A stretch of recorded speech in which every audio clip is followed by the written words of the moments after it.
Okay. Um, Basically, what I want to do today is just discuss the last job and what I'm facing in my learning curve. Um, so basically, the last job I got, I picked it up at the last minute.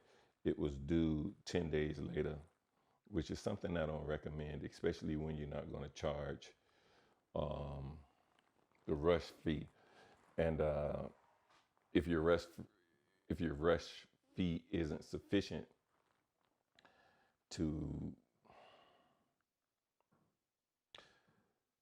cover actually doing the job, then the job is not worth taking. But we took it anyway. We applied a rush fee of $250, but I want to say all in all, I lost $500 by just accepting a rush job. When I turn around and take off, okay, basically, and I'll explain that further. I lost because basically I had to take a day off of work or lose the trip or whatever. And my trip rate for that particular day was 650. So of course I got covered half of it anyway, 250. So 250 of it I got back with the rush fee or whatever. But 450, and then I had to drive to pick up the substrates. So I didn't actually calculate that into the figure, and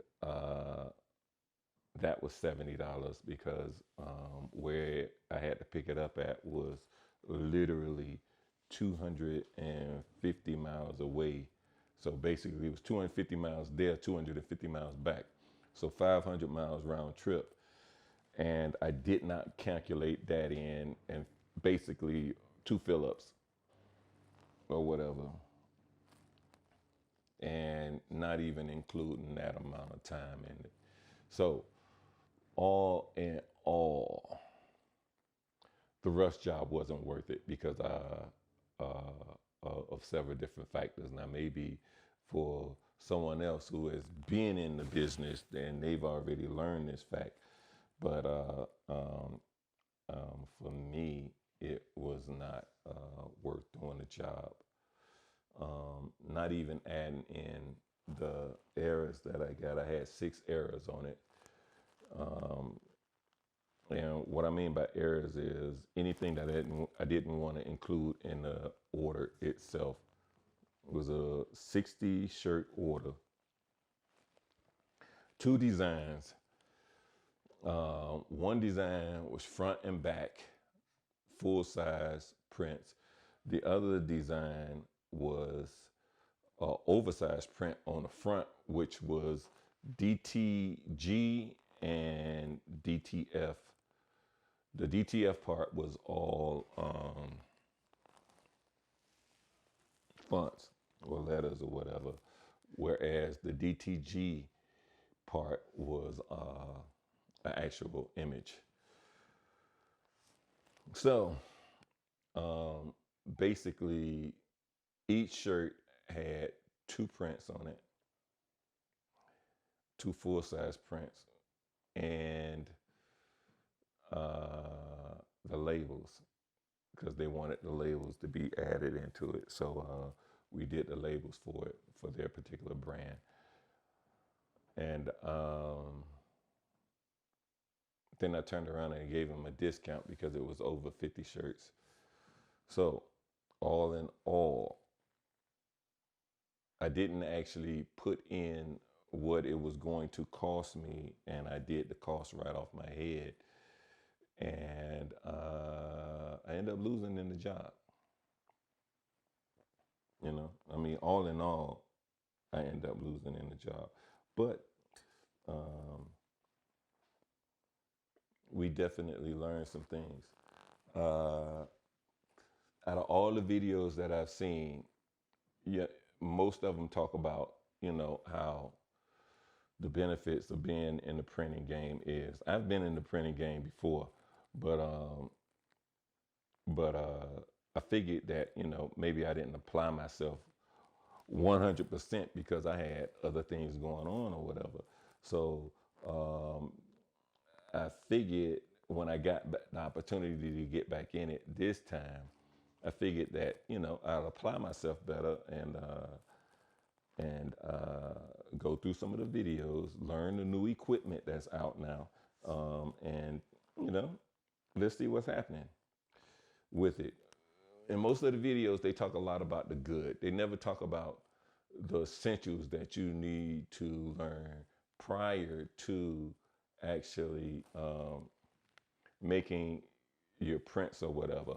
Even when you purchase your equipment like this Freejet 330tx Plus,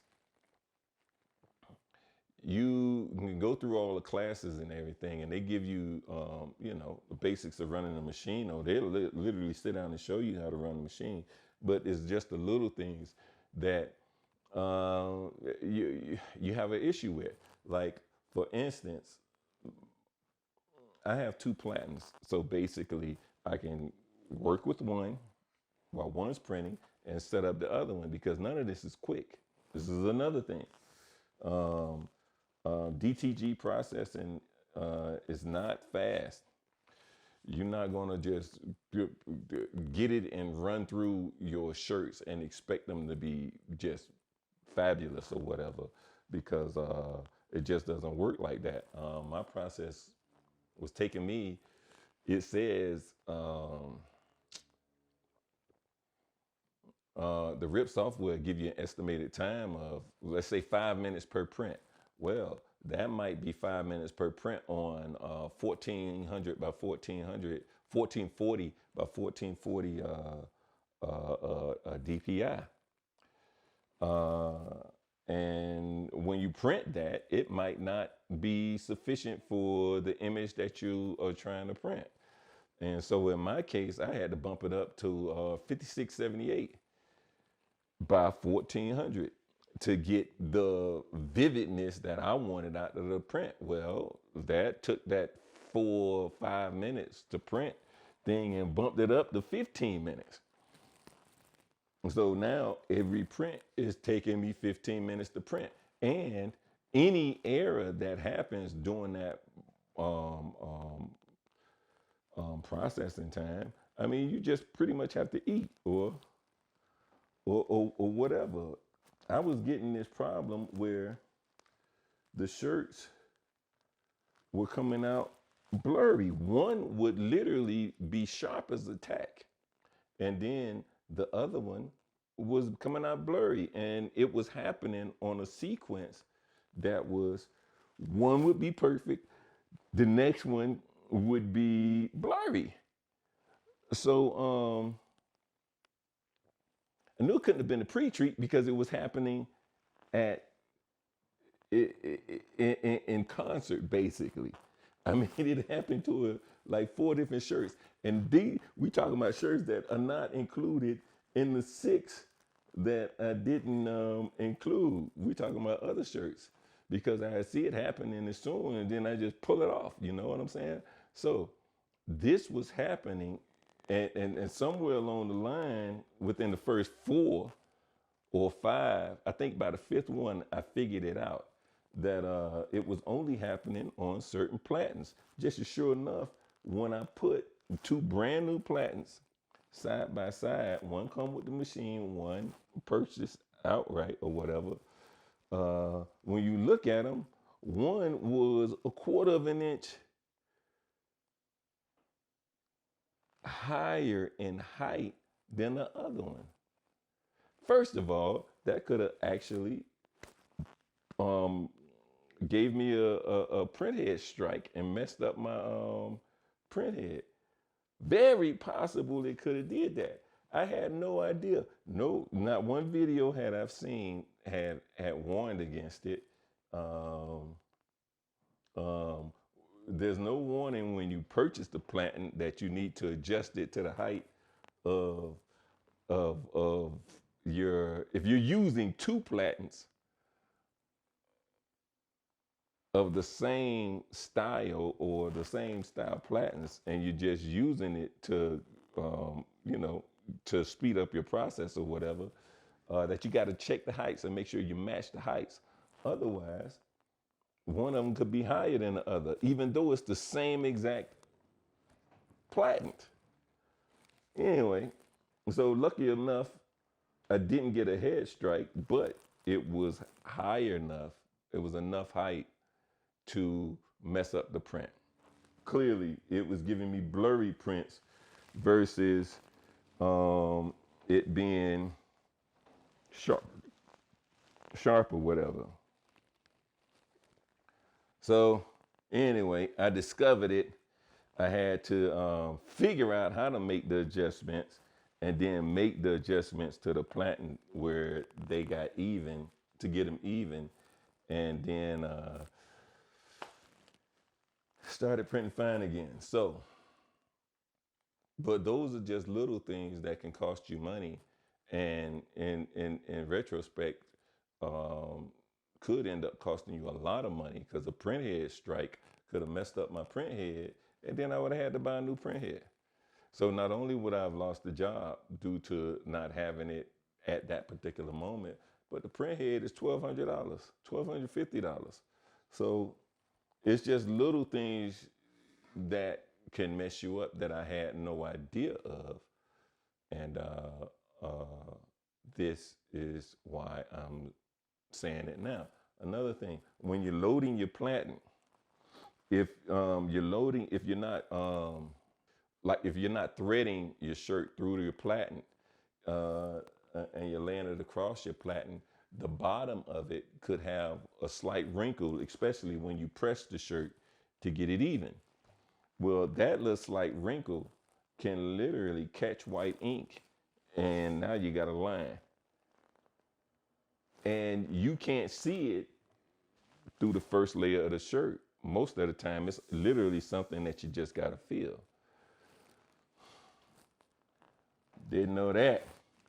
That cost me maybe 2 shirts in the process of 60. So it's little things that I had to pick up on that were not clear to me when I first started the job or whatever. What else?